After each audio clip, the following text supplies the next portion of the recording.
नमस्कार मंडळी. तर मातीच्या भांड्यामधलं जेवण सर्वांनाच आवडतं, पण ती वापरायची कशी? तर त्याच्यासाठी मी इथे एक शॉर्ट व्हिडिओ बनवत आहे.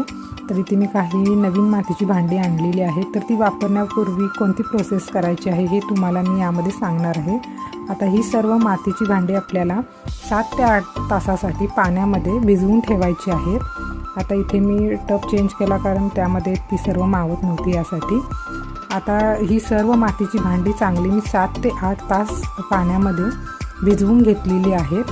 आता यांना काय करायचं, एका सॉफ्ट काथ्याने फक्त यांना घासून घ्यायचं आहे, जेणेकरून त्याला काही धूळ माती वगैरे असेल तर ती निघून जाईल.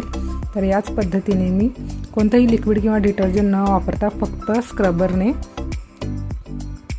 सर्व भांडी घासून घेतलेली आहेत. आता ही सर्व भांडी आपल्याला सुकण्यासाठी ठेवून द्यायची आहे. तुम्ही उन्हामध्ये सुद्धा ठेवू शकता. आता इथे सर्व भांडी चांगली सुकलेली आहेत, सर्व पाणी यामधलं निघून गेलेलं आहे.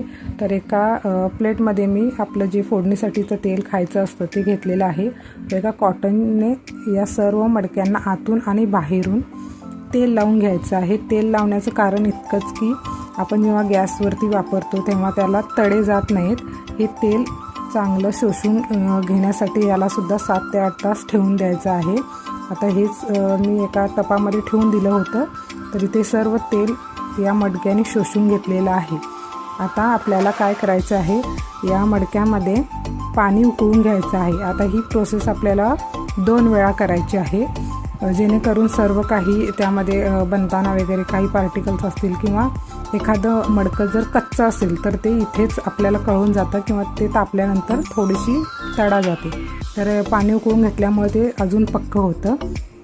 आता ही सर्व पाणी उकळून घेतलेली मडकी जी आहे ती मी एका स्क्रबरने थोडंसं, आपल्याला तुम्ही जो लिक्विड वापरत असाल किंवा भांड्याचा साबण वापरत असाल त्याने स्वच्छ धुवून घ्यायची आहे आणि एका कॉटन कपडा अंथरायचा आहे खाली. आणि ही भांडी अशी थोडीशी पोकळ ठेवायची, नाही तर काय होतं की आतमध्ये तसंच पाणी राहतं आणि वास मारण्याची शक्यता असते.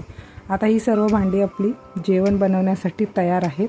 आता इथे मी एका भांड्यामध्ये भात आणि एका भांड्यामध्ये आमटीसाठी मसूरसुद्धा शिजवलेले आहेत. तर ही प्रोसेस वापरून तुम्ही नवीन भांडी मातीची वापरू शकता. तर अशाच छान छान आणि उपयुक्त अशा माहितीपूर्ण व्हिडिओसाठी चॅनेलला नक्की सबस्क्राईब करा आणि लाईक करा. थँक्यू.